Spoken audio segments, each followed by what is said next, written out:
maybe some people will have some aha moments from that. And I think we have some folks coming in, so we'll... Welcome. Are these names you know, Andrew? Let's see. Maybe. Yeah, they look familiar. Yeah, I've got a lot of people in my network. I wish I met everyone. Hi guys, just getting my video stuff set up. You're using. Hi, look. Sounds like we have someone else in London. Maybe. Yeah, in the UK. Welcome, Luke. We'll mute the mics when we start. We're gonna keep the questions for the end, about 15 minutes. So we've got a few nice topics for you guys, and look, just keep the questions for the end. We'll be happy to answer, try and answer at least.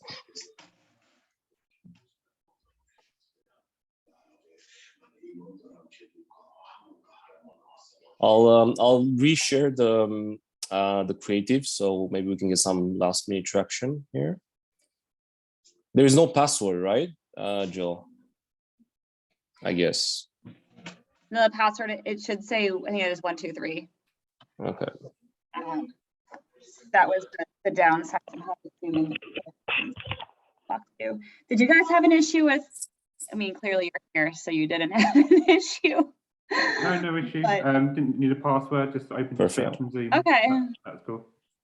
This is, our first go at the LinkedIn. Oh, nice. So you can say one day you were in the first one. I think it's my first LinkedIn event attending one as well, so that's cool. No way.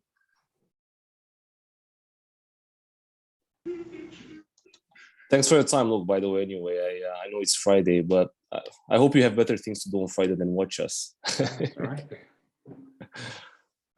Yeah, I think we can just get started at 2 proper, and as people come in, Yeah, sure. Where you join. So let's start in like 1 minute. Yeah.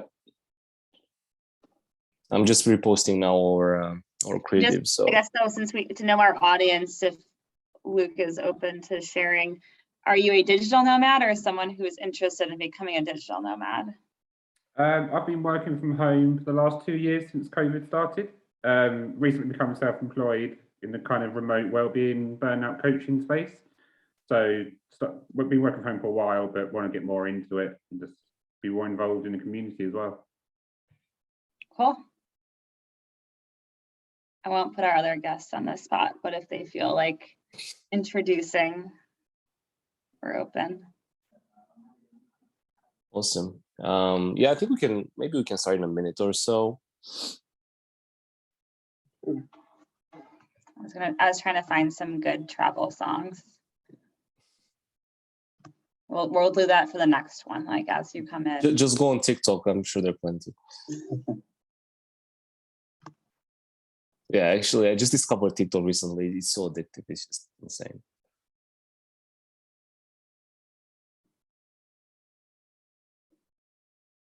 They're just all pop songs. All right, let's kick off. We'll have the recording. We have got, okay. Yeah. Well, welcome to another episode of the Tribalist podcast series. Today, you're here as always with myself, Vipul, and Jill. We've got Andrew. We'll do a quick round of introductions. I normally am in the San Francisco Bay Area, and Jill is often everywhere, but I'll let you introduce yourself as well. Well, what's your relationship to why you're here? I'm a digital hermit, actually. I don't go anywhere, but I've been working at home for the past 3 years almost now, 2.5, and I'm actually quite happy being quite settled and enjoy that aspect of what the new world has brought along. Yeah, so Vipul came, he's in New York this week. We also work our day jobs together. It's brutal getting him out here, but me, I'm Jill. I reclaim a part-time digital nomad status. First year of the pandemic, stayed in New York, which was obviously interesting time to be here in complete lockdown. And then last summer, fall, went sort of full digital nomad, spent the summer renting out my apartment, thinking I'd come back for the fall, but then ended up going overseas, spent some time Greece for a month, Morocco, Portugal. Finally, my family made me come home for Thanksgiving. So then fast forward this year, like, well, I don't have to necessarily be in the office, Manhattan, which actually I'm live from today. So this summer I took off, spent some time in San Francisco, went to Paris, Maldives, and then just came back from a month of working from Spain.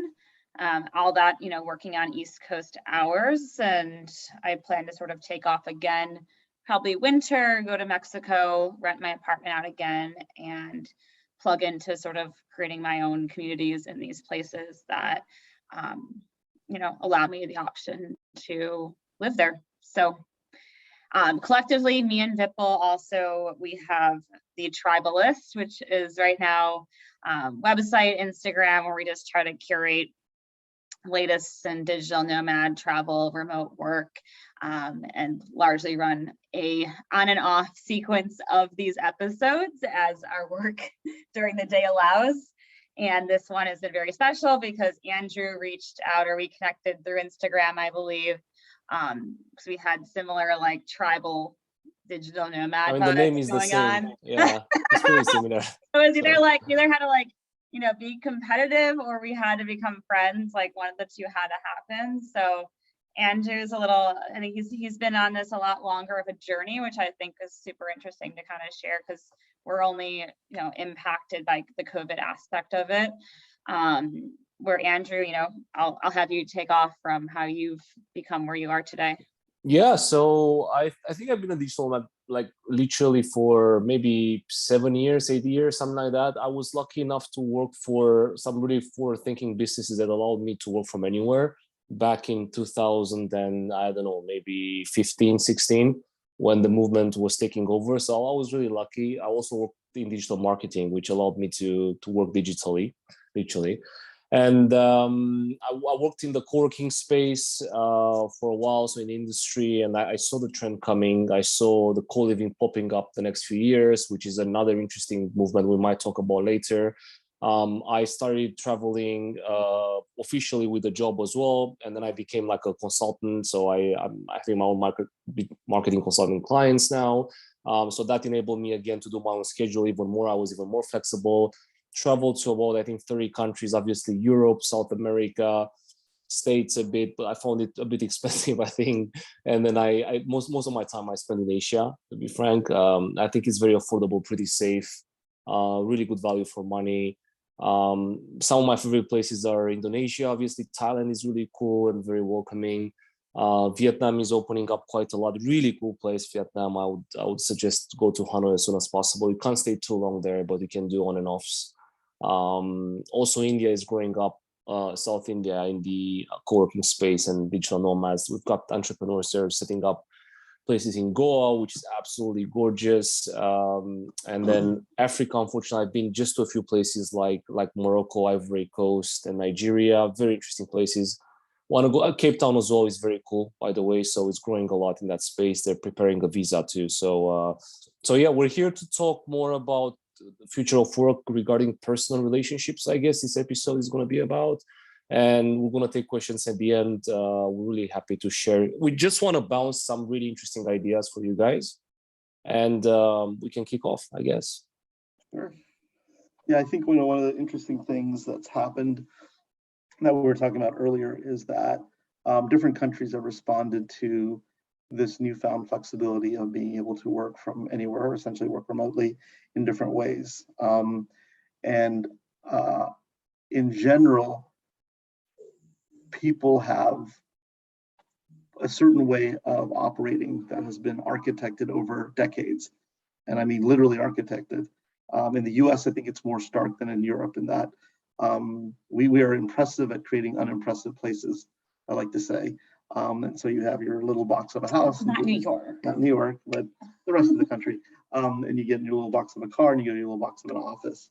And these things are all disjointed. And most American cities specifically were, like I said, literally architected so that they kept these parts of life apart. And now that separation is somewhat either irrelevant or misplaced, because now the home is both where you live, work, etc. And so I think the interesting thing that is happening is how do you I think we're gonna try to Can we mute everyone? Sorry for now, I'm trying guys. to, it's somehow not. Let's see. Yeah. I Okay. think you can mute everyone. Yeah. And so, as sort of as I was alluding to, is the fact that you don't necessarily now have to spend 2 hours in a car, both directions going to work, has created a new, amount of time, a new volume of time that people can take advantage of in all sorts of new ways, but probably don't really know how to because we haven't been set up to do that. There's a sort of prescribed way of living, and people will default to that until a new prescription comes along, and that new prescription to here to date is absent. And so I think another thing I was mentioning earlier was that there are plenty of commercial interests that are interested in taking advantage. Entire industries. Yeah. Entire industries like Netflix and TikTok, YouTube would all really like you to do nothing more than focus in on their product and use that extra 2 hours that you now have hypothetically and just consume what they have to offer. But if we are wise, we will take that newfound time and use it to a greater advantage. But to date, as I was alluding to, we have not figured that out in many cases, except for some of the people on this call, like yourself, Andrew and Jill. You guys I have hope so. figured it out. I'm still working on that, by the way. I'm still, all the time. So work in progress, but you guys have at least figured out that you're untethered, and many people may intuitively know that they're untethered, but don't take the leap because there's going to be early adopters, there's going to be innovators, there's going to be risk takers like you guys, and then there are going to be people who have to see you guys do it, see that it's okay, see that it's doable, and then I had so much resistance to like the first thing people usually say about like you went to Europe. First they think it's a vacation. I'm like, no, it's not. Just felt like the place to go. And the second, so that's like like why is that? And the second question I always get then is like, oh, how do you like work so late? I'm not a late night person. I'm like, I'm not either, but I don't set an alarm. So I wake up at like 9, I'll work out, and then I'll check out like a museum, a palace. I'll have lunch leisurely. No one will be bothering me. I start work at 3. I'm completely refreshed. I had like 8-9 hours of sleep. Go to dinner at 10, finish up work over drinks and like, a nice meal. That's also extremely cheap because it's Europe. Yeah. But it's so interesting. I'm like, it is my fantasy that I don't ever have an alarm. I still work, 10, 12-hour days sometimes in Europe. But it's like, to your point of this like programming people have, that it's like, oh, how could you start work at 3? Like that's like, no, it's actually the opposite. It's like amazing. But if you're not open to thinking like, oh, that could actually just be that way and okay. And you can sense people's like reactions, like not negatively necessarily, but like questioning their beliefs as to like, but that could have been normal. What if we were like once upon a time our society was created and we were like working at 3 p.m. So Jill, I just want to add something to that. It's very important to mention now that we've got a lot of responsibility with remote working, and people have to understand you're kind of your own boss right now. Even if you're employed, by the way, you have to manage your time, you have to manage your tasks, you have to be more organized, and you have to manage your life. The kindergarten is over, so it's time for people to take life seriously. I mean, without offending anyone, but it's great. I mean, it really comes with great responsibility, aka managing your life. It's doable, but it took me some time. Yeah, the need to have like organizational and planning in your DNA is high. Yeah, or at least learn it and try to practice it every day. Really. Yeah, and like I'm privileged to like be single. I mean, I guess however you look at it, like good and bad. It's gives me unbounded. Not that you can't digital nomad and have a family, and that's another topic too that, you know, might just have constraints that are more in your head than like Of course. reality once you think through if you really want to make it happen. But I really can't talk about that too much because I don't have any kids yet, but I'm pretty sure we can do an episode with some nomad families soon. yeah, that can be another episode. I know this one's, we are trying to focus on relationships, just we didn't go there yet. Those family nomadic folks do exist. And I think, to going back to what you said before, Andrew, the training wheels have come off, and that means you have to have your own discipline. And it goes again back to what I was saying before, that society created certain containers that didn't require to be disciplined. You knew you had to be at work at a certain time. You get to leave at a certain time. There was a stick above your head most of the times. Yeah, and then there was sort of a socially prescribed approach to being a certain way, and it was a formula that you could easily follow. Now you have to create your own formula, or at least observe others like you guys who are innovating, and then say, okay, there's a formula out there that seems to work. That formula involves a lot of discipline. And I think one thing I just want to sort of zero in on is a lot of these ways that we live are a function of other vestiges that are also not necessarily relevant anymore. So for example, why do we work generally 8 to 5 or 9? That's a whole different topic. I know what you mean. Yeah, well, that's a whole, and it's because it's an agrarian calendar, and in they start later than they do in Chicago, because Chicago still is more agrarian oriented, or other cities that have a closer proximity to that life, whether in terms of time or physically.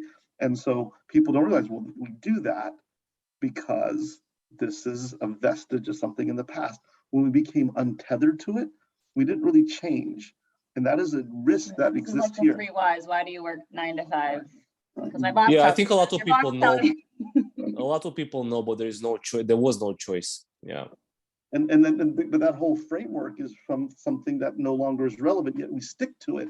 And so the fear here is that as we move into this new world of opportunity, we stick to things that we don't question their relevance around, and therefore we feel bound to them. And I was describing before, the little box of a house, the little box of a car, to a little box of an office. Why was that whole life-work separation so profound in the US? And that's because they were trying to separate factories where there's coal and pollution belching out from where people lived. And around the beginning of the last century, you don't go to factories that you can die in or get exposed to. Yeah, it's a bit better these days. It's not that bad. Exactly. You go to an office park that's probably soul crushing in a different way, but that is a vestige, right? And so the biggest takeaway, or what I'm getting at, is there are residual things we do that are rooted in old thinking that we don't even realize are that way. Yeah. So people, let me ask you, like, how do you see it going forward? Do you think it's going to take a few more years? Do you think it's going to take another year for this to go mainstream? I mean, it's going mainstream anyway, but when do you think this will become normal? I think it's going to be economically driven, because companies don't need to concentrate talent in the same way as they did before, presuming they get the same productivity. Now, a lot of companies assume that people are inherently lazy, and therefore, if you have that presumption, you're probably, it's a new generation. But that's the thing, people, because we taught people to be like that, because they had to go to the office, they had to go there, someone was kicking their butt, right? I think now companies have to do a few things. They have to make sure they keep people accountable, but at the same time, they have to keep people motivated. So that means actually they're going to have to work more on culture, because it's going to be more important in a virtual environment to keep people with a sense of purpose and a sense of motivation and a sense of direction. And that is going to be a different investment than just do what you're told. Now, an example of that, let me give you just a very practical example of that, is an industry like the call center, which is hyper-measured, hypermetric. It's sometimes a low-level paying job. They have migrated to remote work. It's cheaper, there's less overhead. And so getting back to your question, the economics are going to drive this. There's no reason to concentrate people, for example, in an expensive location like the San Francisco Bay Area, because they don't necessarily need to be. You can bring them in periodically. Now, the big question is, in creative industries and creative occupations like that typically can remote, to what extent do you need that in-person collaboration to innovate? Are we, the question there is, are we living off the residual in-person dynamic that has allowed us to carry 2 or 3 years, but we find that in 5 years that doesn't continue because we've exhausted the capital of that last sort of period of in-person experience? I mean, they're not excluding each other. I don't see that people will not, colleagues will not meet anymore. I see team buildings happening somewhere in the world, calling employees a week and bonding there maybe once in a while. Which is what me and Jill are doing. I mean, ironically, we didn't plan it to happen this way, but we're doing our first executive team offsite at our day job company right now. We just wrapped up before this. So to that point, sure, we're all gathering in Manhattan. Manhattan's like pretty expensive, but we're just going to do it for three intentional days, intense long days of bonding and talking about things. But then we know kind of like on screen and going into Zoom now, we do have this better foundation and we got a lot of stuff done this week. And then I probably won't go to the office at all next week, or maybe I'll pop by for lunch and to say hi. But large, I think I was looking at, it's like 40% of office buildings in New York are like empty still. Yeah, it's massive. Which is absolutely massive. Which begs a whole different set of. As someone who lives in 400 square feet, I'm like, all this space is just there. Yeah, it's the same in London. I'm talking to some friends in corporate offices, and they're almost empty. Yeah, they're almost empty. Basically, sorry. Yeah, I was saying that probably they go. Most of my friends here go twice a week or once a week in the office, and even then it's pretty empty. So. As you were saying, people, I think it's going to be driven by economics. I think companies will literally stop acquiring or leasing office space, and then you'll have to work from home, I guess, or from anywhere. And then you're going to have other types of services and, like, again, workations and stuff like that is going to pop up to fulfill that office need per se. Yeah, and I think there's some jobs where you just have to be in person. It's the nature of the job. Like, I agree. Fact. Or, if you're a plumber or something, but the way that, IT, for example, itself is becoming, in some respects, now I don't want to say this negatively, but it's like a blue collar job. Yeah. You need IT infrastructure people, and they can work from anywhere. And that is now a whole profession, a whole class of society operates in that world. And I think it's like 30+% of, I think it's 38 specifically, percent of in the US, the population could work remotely. And so that tells you that's a substantial chunk of the population.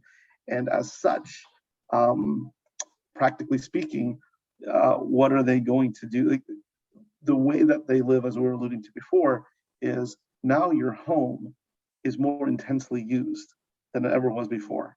Yeah. It used to sit empty for 8 hours. So now even how homes are constructed, how they're architected, are probably going to change. And we saw that where people were moving from cities to larger homes in the suburbs because they were spending more time there. And so, but then that's going to be pushed back. There's a push and pull tension there where if you're not there because you're traveling more, you're being a digital nomad, then why invest in some place? Also, another popular question was like, wait, so where's your apartment? What's happening to your apartment? Yeah, like, it's another mindset. No, nothing like my friend, originally I met him on Craigslist because he's my good friend. He was renting it out. I was like, isn't it weird someone's sleeping in your bed? And like, isn't it weird you sleep at a hotel and you sleep in an Airbnb? Like, that's it. But it does point like where I'm like, I still actually do treat it like a home. I think there's something. Also, even last night at dinner, one of our team members was same kind of question, like, oh, you're back in your, like, do you still have an apartment? You're just like a digital nomad. I'm like, why would I not have my apartment? That's like an amazing asset. Like, everyone would want this location I had in New York. Business wise, maybe it makes sense, yeah, but I don't know, depending on the lifestyle. But if you're like more towards a digital nomad, I think it makes sense to rent and then invest in digital assets or stock. But it is the black and white thinking, though, that you're like, oh, like they see me as a digital nomad now, so they're like, they picture this person who's like, you're just out of a suitcase, and that's what I think I want to like share with people, is that it's not this like binary thing. And if you still have your home base, you leave for like a month or two, or if you like participate, there's lots of sites now that are like house swapping, or you could have shares in different home Apple. Like so many. There's so many different ways that's like not this like perception that you're in Bali working on a laptop. Like choose to how it fits your life. Just this means it's like it's a flexible way of working. It's not a commitment that you're like become an online yoga teacher. I think some of the comments that are coming in, I think one of the other things is that people now see you more fully, in the sense that they're literally often, unless you're always blurring your background, they're literally seeing your home. And people's pets walking by and whatnot. So there's also, from an interpersonal perspective, a new degree of authenticity and humanness that gets exposed, not in person, but bizarrely through a camera, because you're seeing something that you normally don't see or you didn't traditionally see. Yeah, and then Vipul, to add to that, I mean, again, I love human interaction. Even if I'm like an IT guy, I still love people. I don't know, for some weird reason. But the thing is, I still believe we need human interaction. So I think the whole thing, like 100% remote, you either have to have a circle when you finish remote work, I don't know, 5, 6, whenever you finish it, 4, and you still need to interact with humans and create networks wherever you go. And I think that segues us into one of the next topics we had about building networks. And maybe Vipul, I think we had a really good conversation before. Maybe you want to start by saying, what's the opportunity here about networking with remote working? It's a very important point, I think, Andrew, in that you could squander the opportunity by saying, which is what I do, by sort of staying put and isolating. And work was often or traditionally has been a conduit for social relationships, depending on culture. It varies by degree. If you look at the US, it's kind of moderate. Like, this is where you do develop some friendships and have a social circle, go to drink after work and whatnot. In Japan, as many people know, it's ingrained that it's not an option. You will go with your boss to drink for several hours after work. Not just once a week, but several times a week. And so, those we did do this week, Brandon. It's true. Usually that's not. and so that's a pretty big shift for that culture. And you see a lot of isolation there. Now, if you want to take advantage of this, you could say, I don't necessarily have to now just develop a network in my hometown or through work or even geographically.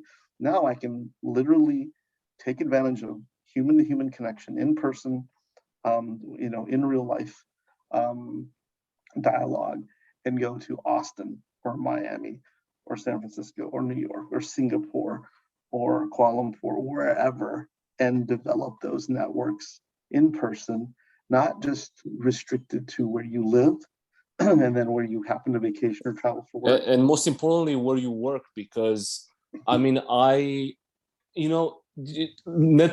in the office is not networking. I mean, it's just probably favoritism, if I can call it like that, because you just meet people that kind of send you emails afterwards. But like, real networking happens outside the office. So this is a great opportunity to go and network by default outside the office that doesn't exist anymore. So you just network literally.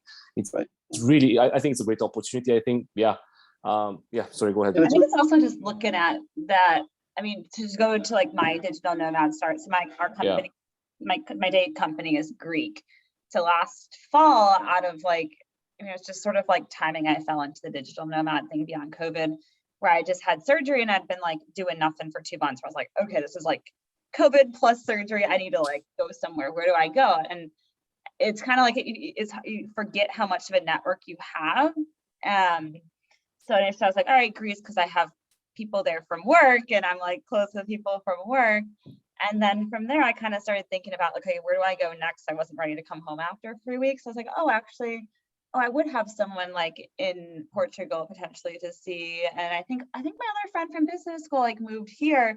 And then you start thinking about it, you're like, oh, holy shit, I actually have a lot of friends. And then even this last stint in Spain, I had half of Americans were like traveling this summer to Europe. That I was like, I think there's more people overseas right now to meet up with, to have, sure, I'm still making like forming new relationships. Like, So Jill, just to summarize your advice here, would you advise people to contact alumni or old friends, or how do you network when you're a digital nomad?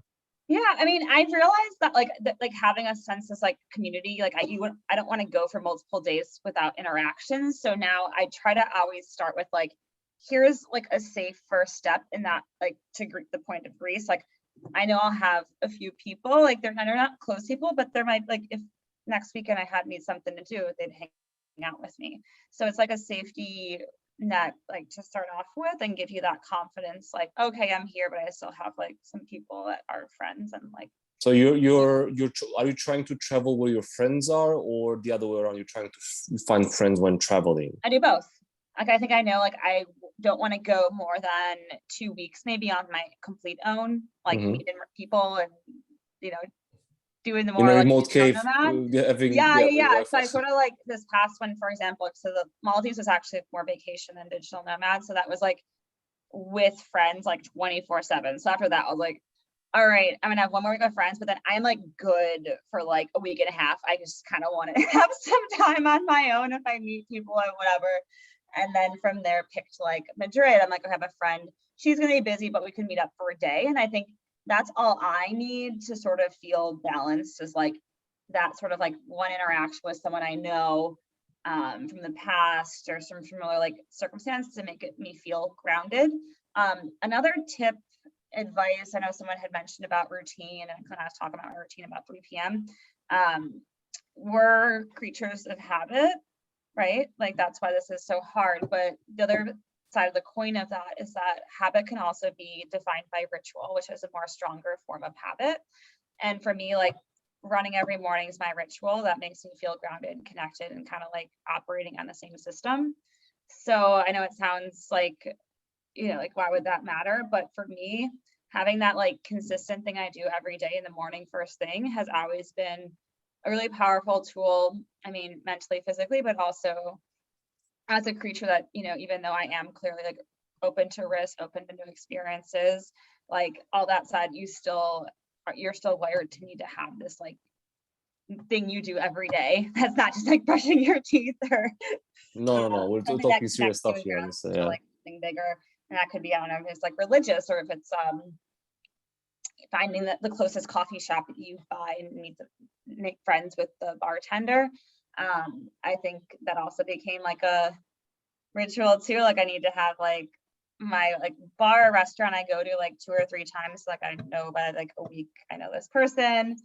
So it's like creating this micro place that because we all are like I'm extroverted, but I call being introverted, but we're all at the end of the day like need to feel a sense of community somewhere. So those are like low-hanging fruit, if you will, that like anywhere you go, unless it's like some rural island, you'll find. Yeah, my advice would be, I've got 2 pieces of advice. One of them probably is extreme. Like I sit up on a lot of digital nomad groups on Facebook and Nomadly. So I sometimes I meet people there around the world. So if they're in the city where I am, I'm just texting people. So I'm just meeting people. It's straight up, straightforward, bit extreme for some people. Yeah, and you can find like the top cities digital nomads are. So Spain was also like, that was a cherry on top pick in Spain. So I knew that like Spain and Portugal is one of the top places people are going with that lifestyle too. Yeah, and then co-living spaces, they're very, very trendy now and very good. Honestly, I made so much network with the co-living spaces. You do?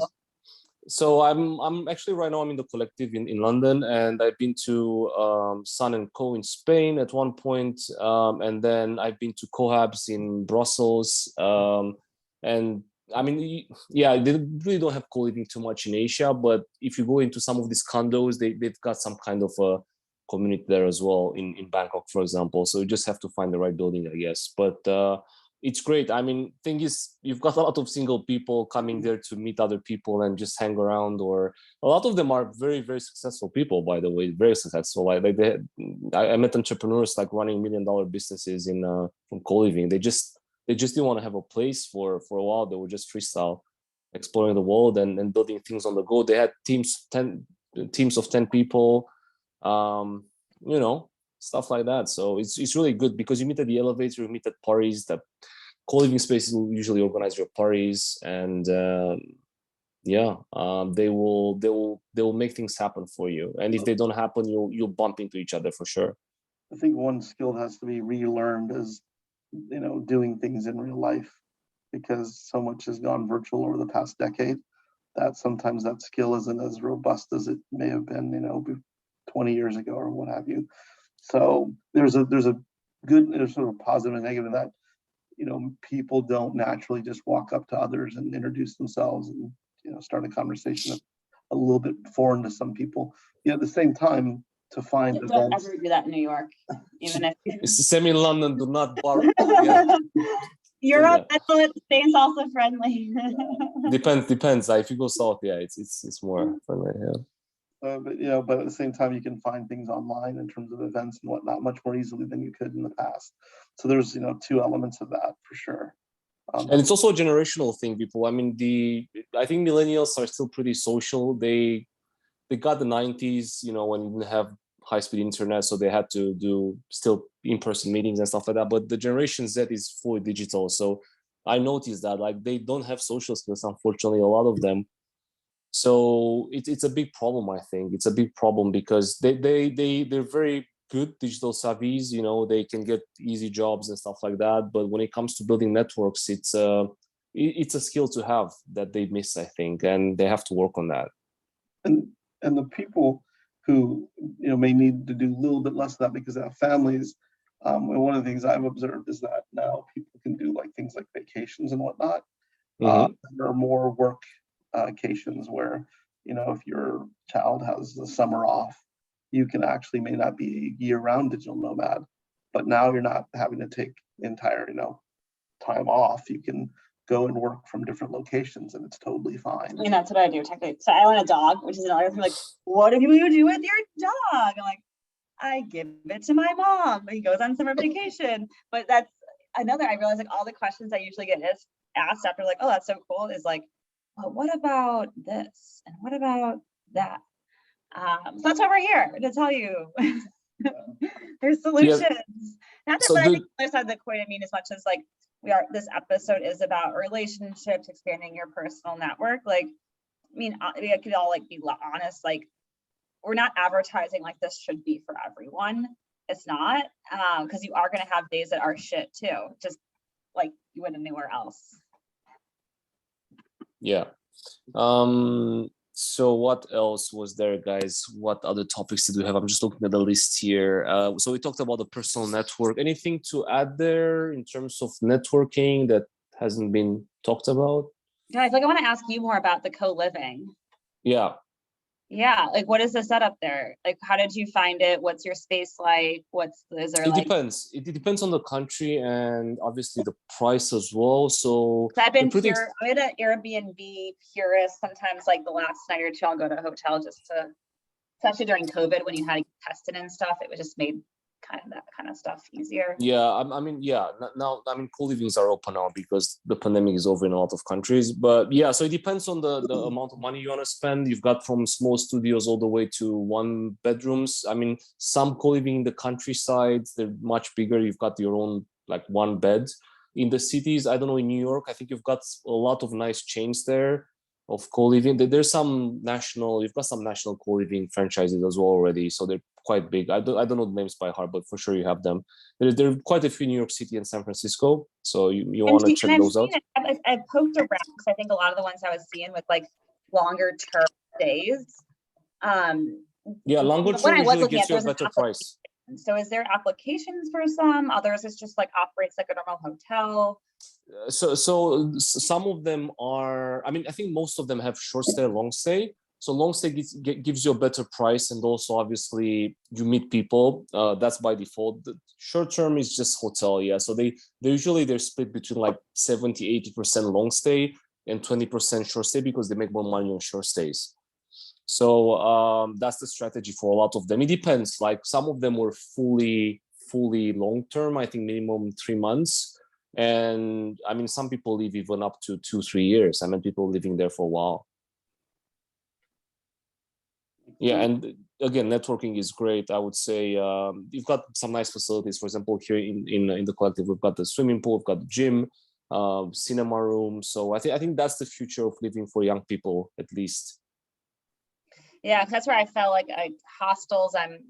Actually, I never enjoyed that even when I was in college. It's completely different. Definitely Jill. now. Yeah. And I It's planned completely- things so quickly that it was like Airbnb felt like the right thing, especially working from home. I was like, I don't want to feel like I'm working in like next to my bed. I want to have like a kitchen, living room. I'm probably gonna like make meals and stuff sometimes. Yeah, so in the co-living, usually you have your own kitchenette or kitchen if it's like a bigger room, like a one bed or something. You've got everything you need, so you have a desk, you have everything. If you want to socialize or go in the co-working space, they've got co-working spaces. It's awesome. You just go up or down few levels, and then you're in the co-working space where it's quiet. So that's really cool. You meet some more people there, which is great because if they have time, you can socialize for a coffee or whatever. And then if you want to meet some other people, you can go in the kitchen or in the cinema. So you've got the best of all worlds. You can work in your room, you can work in the co-working space. The problem with Airbnb is you get a bit lonely, obviously. That's the thing. So that's like co-living is like a really good compromise. Even in the more pre-COVID, pre-pandemic co-working spaces, part of their appeal or one product attribute, if you will, was the social aspect where WeWorks would have large kitchen areas and a place where you get exactly. That was the inception of and I mean the point was to say it's like a micro resort at work in a way. And the interesting thing that happens there is you go there and you work as if you're in an office. It has a similar trappings, at least at one level. But what's different is you're not working with people that just are in your same organization. So all of a sudden you're meeting people from different companies doing different things. And you're sort of commingling in a way with people that the traditional work environment or office setting would never have, enabled you to do. And so that was before the pandemic. Now when, digital nomad is even more one acceptable, but two prevalent, is that you can do that not even in your own city, and so you add another dimension to the same thing that was happening before. And the last thing I'll say is that this concept is not completely new. And obviously, Andrew, you've been doing it for a while, but there was a book written by a company out of Chicago called 37 Signals that literally the name of the book was called Remote, and that was in 2011 or 12, over a decade ago. And they basically described everything we're doing right now. It was a headquarterless company that had people all over the world, and they optimized. Your question earlier. This was a fiction book. No. This is how 37 Signals, the company, which is still around. It's like sci-fi. No. We live in the future, Jill. By the way, non-fiction completely. This is just how they operate. This is how they're set up. The company's still around, and they simply had seen this way before everyone else, and they were arbitraging labor. So they were getting people from all over the world, basically at the best price because that's what made sense for their business. Absolutely. I mean, it's interesting you mentioned WeWork now because actually they just announced Adam Neuer, who's the founder of the WeWork, and he's been involved in a lot of scandals and stuff like that. But the product itself, I think, is great. Something happened in June. What was that? I think he just raised $300 million. Oh yeah, and everyone was like, 350. Yeah, so I think they're preparing to go on the co-living market. That's the whole. So I think he's aiming to change that as well. So they democratize and the co-working spaces, and now they're trying to do the same with co-living spaces. So keep an eye on that. It's going to be very interesting. Not yawning. Because WeWork is a nice brand. Yeah. So now we're close to 45 past. I think I've seen a lot of chats. That's why I'm pausing a little sooner. That I'm happy to move it over to chat and just make this a discussion the next 15-20 minutes. Sure. What do we have here? As we go back to the questions on here. We talked about that. It's so easy to get into the trap of keeping a schedule, getting organized, how to get discipline in place. And that's probably good in general in life, whether you're a digital nomad or not. And really what that says is that in a conventional environment, the discipline isn't intrinsic. It's actually being enforced upon you by social norms. And so again, it kind of goes back to once you remove the training wheels, once you remove that container, Programming, yeah. you have to create your own structure, which is the biggest challenge for most people, is creating their own structure. Yeah, I think I would advise, like, I was lucky enough to live in the Netherlands with my parents and in Denmark, and those societies are pretty they're pretty organized. So it was a very good lesson for me to see how other people work and how efficient they are. I don't want to be exactly like that, but it was a really good lesson for me, and see how organized they are. It was great. I learned a lot. You know, I'm not like that. I'm not. I don't want to be perfectly organized. I don't care, but I learned a lot. I think for me, I learned a lot. I mean, I said I'm like a planner and organizer, but I actually want to take back part of that statement, in that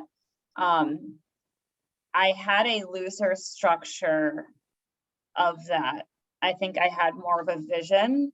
Like, I knew I had the fundamentals covers of like packing and like high level planning, but largely like I didn't have shit planned out very much beyond like, here's a few cities I want to go to. Here's, I'm going to use this app to book different tours and things. I'll figure it out once I get there. Here's like, maybe if I was ahead of schedule, had hearted a few Airbnbs, but largely was booking things a few days to like a week, no more in advance, most of the time. And then I really taught me as to like having that loose container, right? It was still a container. I kind of had like, all right, I'll be back the end of August. So I think that's another thing to think about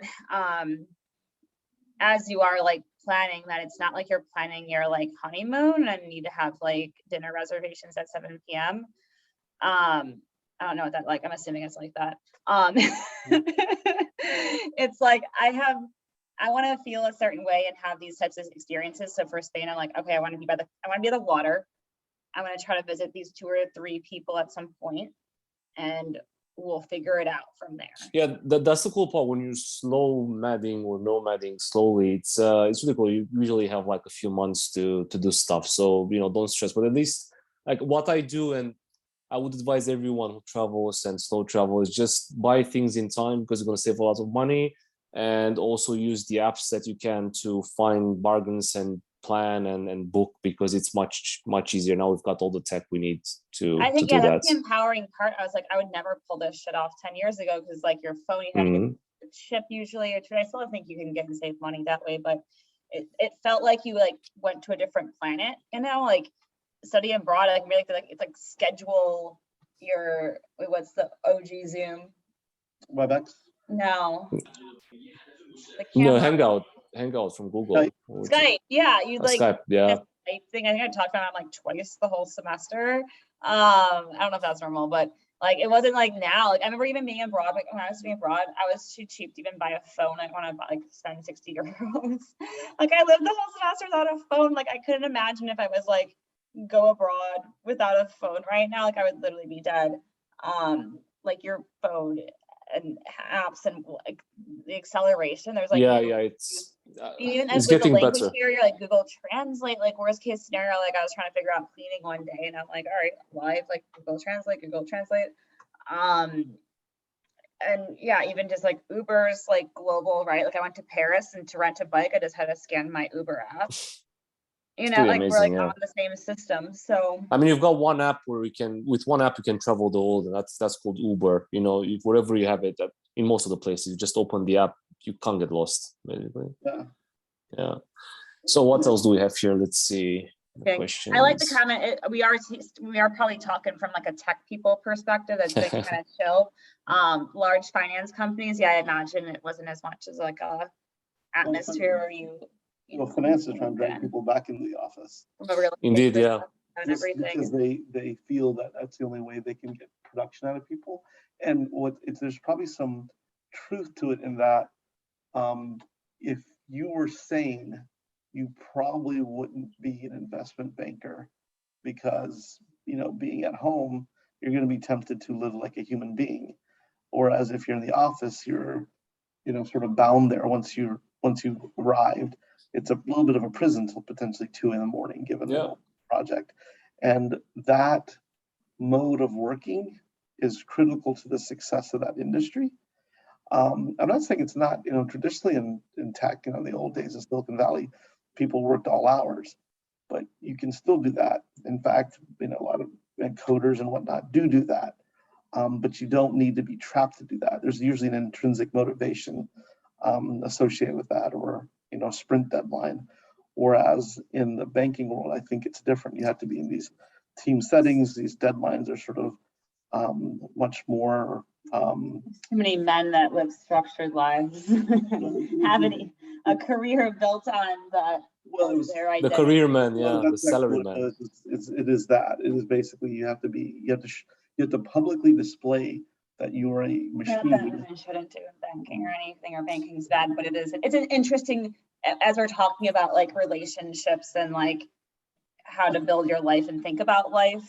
It's an interesting micro society. I think it's a fair point that you almost have to, there's this element of social signaling by visibly showing other people how intolerable you can, how much suffering. It's the same as someone who's a digital nomad that looks at shows, look, here's my passport book. Right.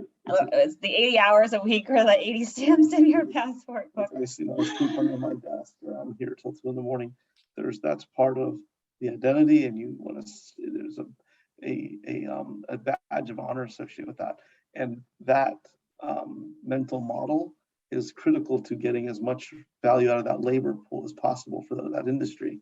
And so I think that's why they want to get people back in the office, because it breaks their model if they don't. Yeah, especially, that's what I hear from my friends as well who work in finance. They're very aggressive on going back in the office. And again, they've got really expensive leases to cover too. But it's kind of a boomer generation mindset, unfortunately, because obviously they used to work like that for 20 years, 30 years. And usually the executives, the directors, they're boomers, people in their 50s, 60s. So I think you're right, Vipul. It's just we're kind of stuck in time, unfortunately. It's changing. Well, yeah, I mean, the generations are going to be different. I think you're saying that Gen Z probably maybe less socially, adept, because they haven't had to be. They've been probably socially adept, digitally. Yeah, exactly. So that's how they're going to compensate online, probably. Yeah. And then the boomers are very much of demonstrate how hard you can work, and the boomers are fairly social.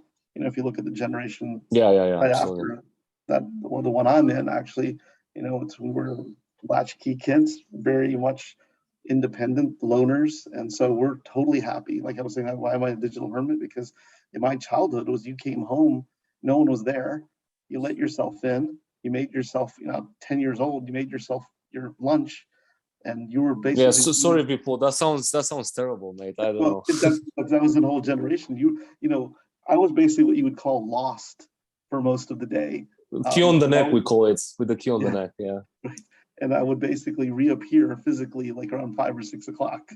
So, my generation is very comfortable just being off on, by yourself.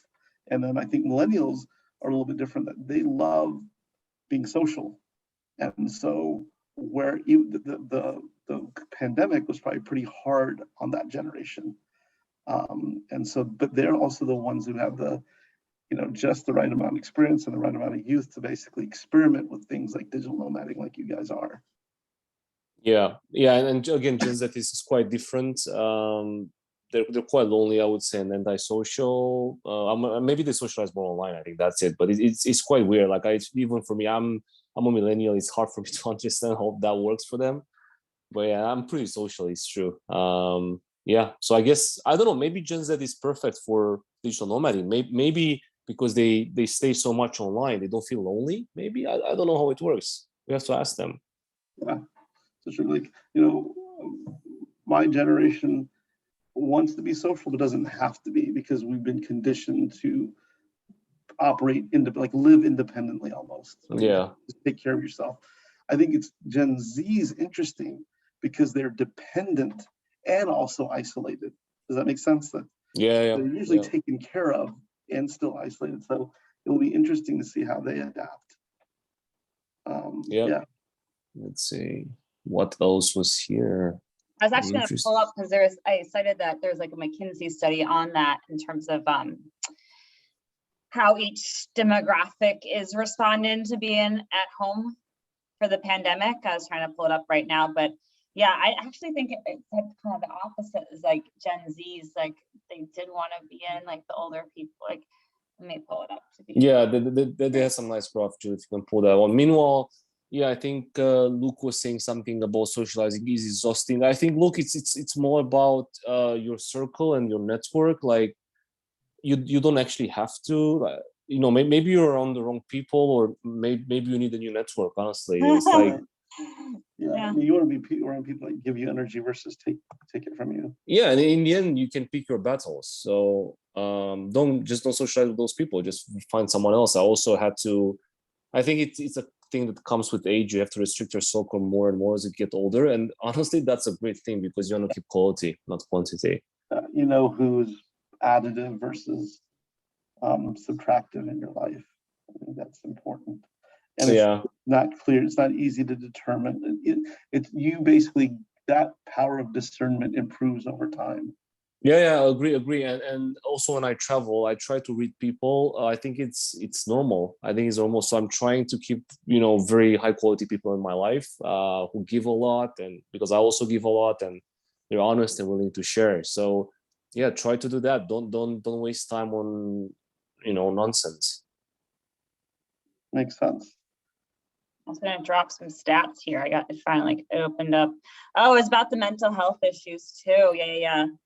So higher rates for specific groups around mental health. So 55% of 18 to 34-year-olds offered the option to work fully remote say mental health issues impacted their ability to perform. But those aged 55 to 64, only 17% felt the same. Which could also be like our generation being more comfortable talking about mental health than the ones, but it was true, yeah, that youngers have harder times with mental health. So that's Gen Z, I guess, Jill, yeah? 18 to 24, you said? Yeah, it's mostly Gen Z. But the others are mostly boomers, and I would suspect the boomers, maybe it's a function of they already have families, they're settled, and so they've already restricted down that universe of people they want to be around pretty significantly already. Interesting. Yeah, younger workers were more likely than older workers to report having work from home opportunities. 61% offer, or let's see, 52% of women would take it over 61% of men when offered remote work. I know younger people want to go in the office, and especially single people want to go in the office more than older married people. And that's because, that work is part of their socialization. We didn't even talk about the autonomy. Job seekers high value place in autonomy over where and when they work. I mean, that's why I do what I do, and why I'm like doing this right now. Like, I was like, sure, I'm doing it at the office. Like 10 years ago, I would have felt guilty because I was in this like, here's I start the day and I end the day and I have to go home and do my activities at home. Where now I'm like, oh, I have autonomy over, like, I might work on Sunday evening. I'm like, I might work more. I worked a lot yesterday. I've been out every day this week with the company. That like I value having the autonomy and literally doing what I'm doing right now over, the when and the where. Do you think the generation that's going to work from home mostly are going to be more entrepreneurial? Are we expecting a wave of entrepreneurs? I've felt a lot of that. And I think if you look at like the VC's funding and how much has started in the last like year, there is like a rise of our generation going that way, and actually like people having this their time that aren't on TikTok, I mean, I was thinking you can actually start a side project by saving the time you're commuting. I started like a dating app-ish thing for a little bit, and then they became the Digital Nomad podcast. I think totally, because you do, especially initially because you're like alone, you have to like come up with things to entertain yourself. And hopefully not TikTok, yeah. I had like 2 weeks where I was like, I made one video. But I think what happens also now is you just have a convergence of trends. You have more time, you have more tools, and you have through more prescriptive paths in terms of you see people do it. You know, the early adopters have already carved out the path of the fact that, you know, we're doing a podcast, and because that's a pretty well-established, well-trodden concept. And so, you know, Etsy's been around for a while is another example. So it just all becomes possible because it's not so exotic, number one, but because that's not exotic, because the way the mechanisms to do it are much easier, much more accessible. I mean, again, it kind of comes back to discipline. Just because you can doesn't mean people will. What is the old? I'm really curious, like, yeah, do you think remote working will be an evolution in people's personality, in the way that they're going to become more like better human beings because they have to be more organized? I don't know. I think in some ways people can be worse because not only are relationships disposable, entire communities are disposable. So the real fear is that, you know, if you screw up your reputation one place, you can easily, now the converse of that is your reputation can more easily follow you because you have an online existence. But I think that is one thing that we'll just see how it has to shake out, because it goes kind of both ways. On our next episode, we got like 1 minute for any questions if someone wants to come off mute and ask something live. Otherwise, we will have this recording posted with, I guess, you know, how to find us on Instagram. Andrew, I don't think you are on TikTok, right? We are actually. I am, yes. But we're posting from time to time things about remote jobs and stuff like that. We hang out more on Instagram, I think. Yeah. I take TikTok seriously. I'm sorry. No, we wish. I just don't want to add anything to my plate right now, so I've just been ignoring it. Yeah, it's highly addictive. Oh, thank you, Luke. Yeah. Thanks, Luke. And thank you, Luke, for being super engaging on the chat. Awesome. Just follow us on LinkedIn. Hopefully, you're gonna find more and more interesting stuff from our side, and hopefully, your journey will be very exciting. All done. Thanks, guys. Thanks everyone for joining. Thanks, guys. Take care. Next one. Up to the next one. Bye. Bye.